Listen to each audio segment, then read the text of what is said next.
Rick, what a pleasure to have you on my show. Thank you. I have to share something with you. Oh no, what? Yes, I have to tell you this. Yes. When I first came to Canada, Right. So, it was quite a while ago, and I don't want to date either of us. Okay. Okay. But I used to watch you, and I used to think, God, this guy is totally sexy. So I have to Nice. share this So with it you. was a while ago. So I have to share. You are with dating no, yourself. Look at those eyes. I'm telling Yeah. you, I want to make sure that I don't get mesmerized. Okay. And I'm actually listening to what you're saying. Otherwise, that makes me a really bad interviewer and journalist. But I No. have to tell you something, right? I mean, we live in this world where everyone needs to look, feel, smell, taste a certain way, right? Okay. What I find really sexy, and that's Yeah. why I'm so excited that Yes. I'm here with you and talking to you, is just someone that's got an intellectual, comedic personality. I have a huge brain. You totally do, a massive one. So why did you decide, out of all the things that you could have done, as cliche a question as this is, to do satire, to be the rant man of Canada? The problem with the premise of that question is you saying of all the things you could have done. Yes. Because quite frankly, I can't think of anything else. And had this not worked out, I'm sure I would have landed on my feet somewhere, but I wouldn't be a happy individual. It's, You probably would have acted, you would have gone into acting, I feel that. well, I was only interested in two things growing up. It was acting in comedy and politics. And the fact that I managed to figure out a way to merge them was the greatest break of my life, I think. And if I had to sit down now and write what my dream job is, it would be essentially what I'm doing today. And I never, ever take that for granted, because I know for the vast majority of people, when they go to work every day, they're not going to their dream job. And a lot of people are going to a job they don't like. And so I never, ever take this for granted. My father, it was years after my father retired that he mentioned in passing that he didn't like his job. Wow. For different reasons. I mean, I'm sure there were parts that he liked, but it wasn't a fulfilling job. And he was such a decent man, he kept that from us.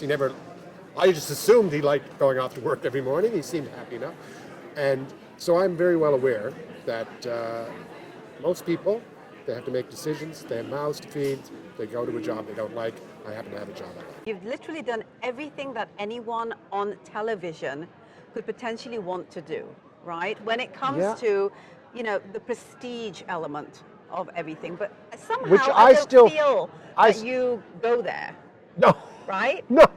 And do you think that's why No, that's you get it? that's a surreal part of my life. Yeah, I yeah. think that's kind of funny. Because I know this may seem disingenuous because they go, oh, it's easy for him to say, he's got loads of awards and stuff, but none of that stuff really does matter. At certain points in your career, it does matter. The show that I was on that made my career, This Hour's 22 Minutes, I was one of the 4 people that created that show. And I was very young.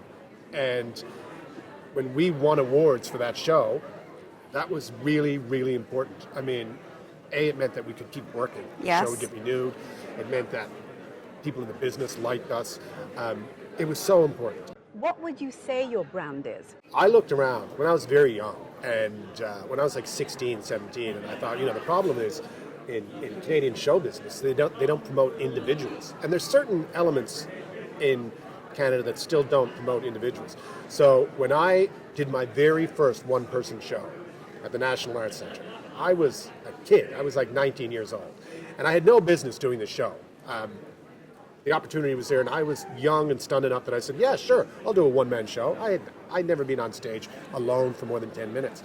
And when they asked me the title of the show was called Show Me the Button, I'll Push It, or Charles Lynch Must Die. And I had to write down the title of the show. And I wrote down, Rick Mercer's Show Me the Button, I'll Push It, or Charles Lynch Must Die. And the people in charge, they were like, really? You're putting your name above the title?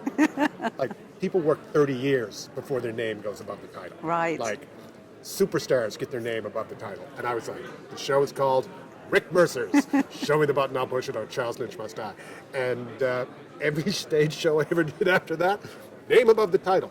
And that's not an ego thing. That's a desperate to survive thing. Absolutely. I knew that there was a business angle there, right? It was a desperate to survive thing. Yeah. So there is a brand. I think people think I'm an honest broker. I think They know if I show up in their town, I'm there to celebrate them.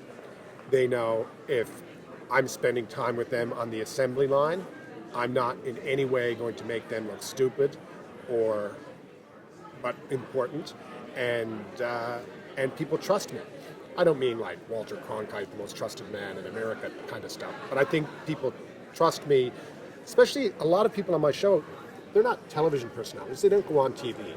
And in this day and age, there's always this suspicion that, oh, if I go on TV, you know, I might look stupid or I might say the wrong thing. Well, I think they know that I'm not going to allow that to happen to them. And if they do say something that probably they shouldn't have said, I'm not putting it on television. That's just the way the show is. So there's this authenticity that is your brand. That word, I think, is very powerful surrounding your brand. Because honestly, when I watch your show and we have discussions, you know, over samosas, I have to tell you one thing is that we really get deep and we delve into talking about some of the things that you talk about from the angle you talk about it from, because we trust that what you're saying comes from a place that you've really thought about and you've really looked at and you've really researched. I don't know if that's true. Well, you know, there's many different elements of the show. I think you're referring probably to the rants, which are commentaries, which right? I love. And I write all the rants. And the Mercer Report, of course, has comedy writers and has great comedy writers. People I've had relationships with, some of them going back 20 years.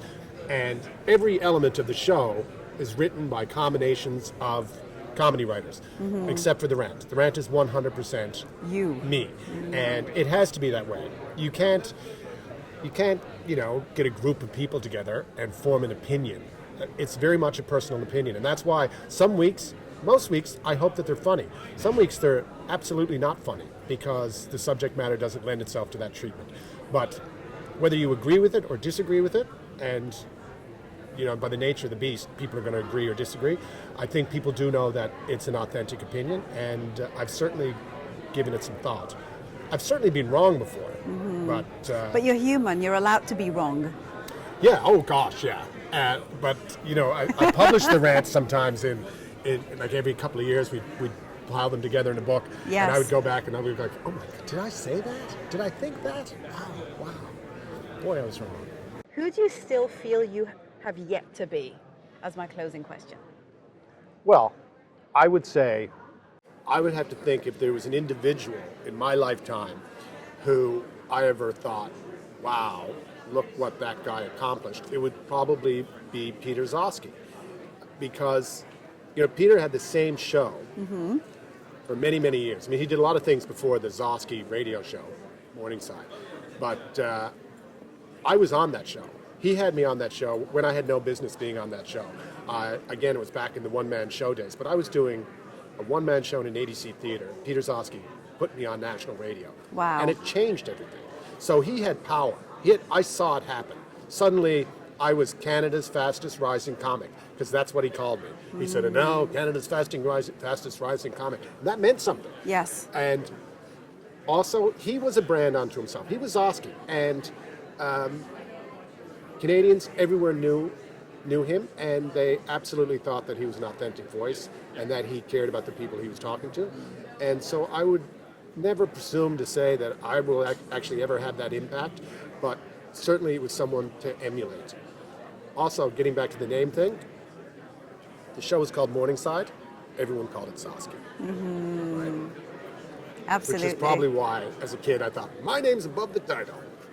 But I want you to know, just from me, you are that personality for this generation. You know, I mean, you look at, and you know, a lot of times we emulate kind of the people that we feel are our virtual mentors. I have many of them, right? We all do. But you are that personality for people out there. That's so kind of you to say. That's very nice of you to say. And thank you. Thank you so much. Thanks very much. I want to talk to you forever, but I know that I can't. Well, we'll do that again. We're going to have to have you back. Absolutely. Okay. Thank you so much, Thank Rick. you. Pleasure. Cheers.